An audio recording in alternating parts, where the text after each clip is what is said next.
When I asked for advice on what to speak about tonight, the answer I got from all was pretty consistent. Keep it short. Unfortunately, short is not often associated with my family. But tonight, on the occasion of the 25th annual dinner, I thought it was important to take a moment to reflect on a bit of our shul's history. Leslie Stolowitz, one of our founding members and someone I absolutely adore, shared with me a wonderfully thorough account of how the YIOT came to be. One story in particular really stood out, and I'd like to share it. When the YIOT was getting started, the community ran into some resistance after acquiring the property on Perry Lane.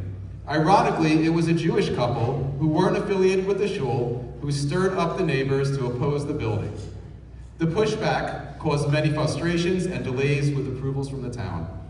Eventually, permission was granted to occupy the house, and the first sanctuary was built, formed from a combined den and garage. A few weeks into using the new space, a young man in his late teens walked in on Shabbos.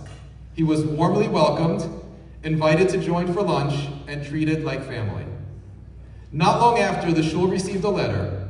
It was from the very same Jewish couple who had opposed our presence. The letter read, "That young man you welcomed, that was my son. You didn't know that, but you treated him with kindness and warmth. He was home from Princeton and becoming more religious. That's why he came to daven in your Orthodox shul. I apologize for the trouble I caused with the town and your neighbors. Please accept the enclosed check to help with any future expansion." That story really struck a deep chord with me. As many of you know, I grew up in Paramus as a conservative Jew.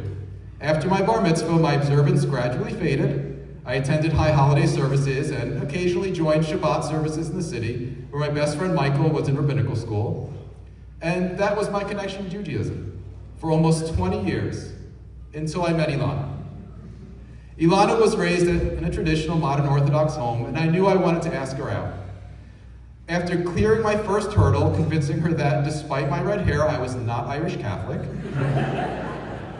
I realized I needed to take steps toward more observant Jewish living. Keeping Shabbos, that sounded doable. Giving up all the delicious tray food, much harder. But at the time, I got the best advice I ever received from a rabbi, and that rabbi is here tonight, my best friend of 45 years, Michael Pincus. Michael told me, if you want to become more observant, don't do it for a woman, do it for yourself. So I did. I read books, koshered my Upper West Side apartment, prepared for my first Shabbos as a Shomer Shabbos Jew. And what I experienced next was profound. I attended Westside Institutional Synagogue. I was nervous walking into an Orthodox shul, but was immediately put at ease. The prayers, melodies, and rhythms of the service were familiar, and more incredibly, complete strangers. They came over to me, introduced themselves, and invited me to their homes for lunch. That sense of warmth, that spirit of inclusion, that sense of community, I can only imagine it was the same feeling that young man from Princeton experienced so many years ago here at the Young Israel of Intinek. And that is what makes this community so special. Tonight, as we celebrate the silver anniversary of our annual dinner, Ilana and I want to extend our heartfelt thanks to so many of you. But first, a special thank you to Rabbi Krohn. One of the most important lessons we've learned from him over the years is the importance of making people feel welcome. Ilana demonstrated that value through her work on the Sisterhood, the Welcome Committee,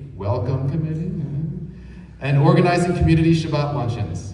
It was also a driving force behind us launching our first ever photo directory.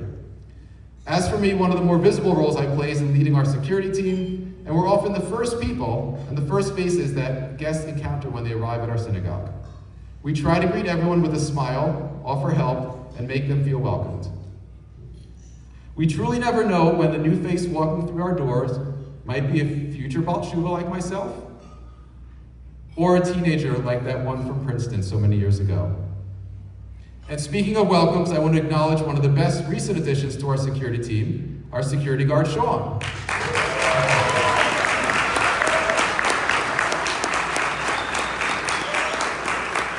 We are very honored to have Sean and his wife with us tonight. Sean, your warmth, kindness, and professionalism embody everything this community stands for. Thank you for all that you do, and congratulations again on your retirement after a long and distinguished career in law enforcement.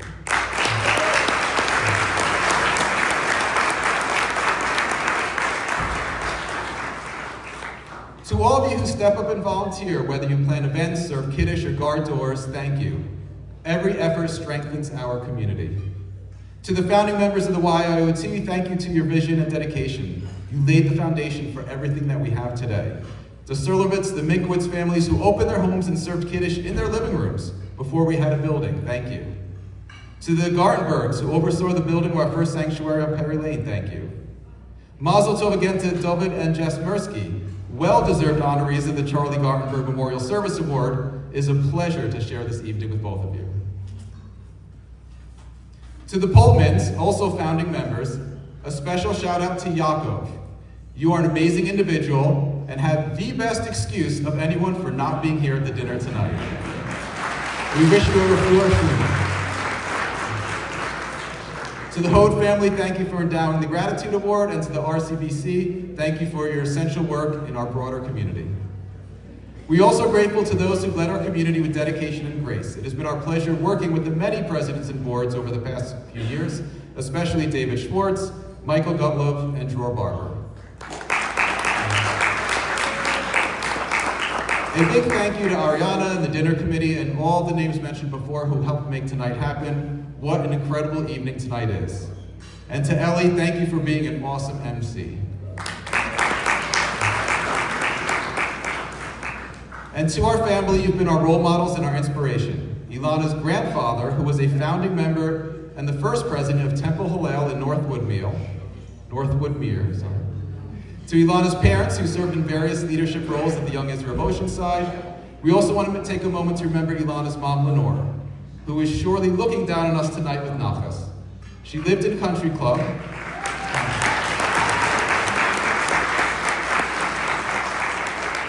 Ilana's mom lived in Country Club, was often seen at Young Israel events, and she shared a special bond with the Crone family. Her spirit continues to inspire us to give back to the community, and that was truly the essence of who she was. To my own parents who can't be here tonight because they're in Florida, acting as caregivers to their loved ones, thank you for showing us what it means to always give back to others. Thank you to our siblings, aunts, uncles, extended family, and friends for being here tonight, especially Uncle Simeon, who came all the way from Florida.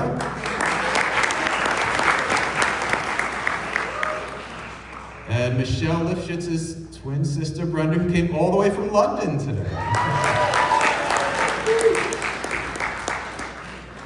Finally, and yes, finally, I warned you, short doesn't run in the family.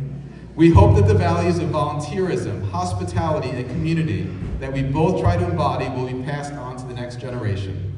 To our daughters, Bailey and Eden, we love you. We are so proud of you, and we hope you carry forward the spirit of giving, belonging, and Jewish pride. Thank you again for being part of this beautiful community. Now please enjoy the last part of tonight's program, the video presentation.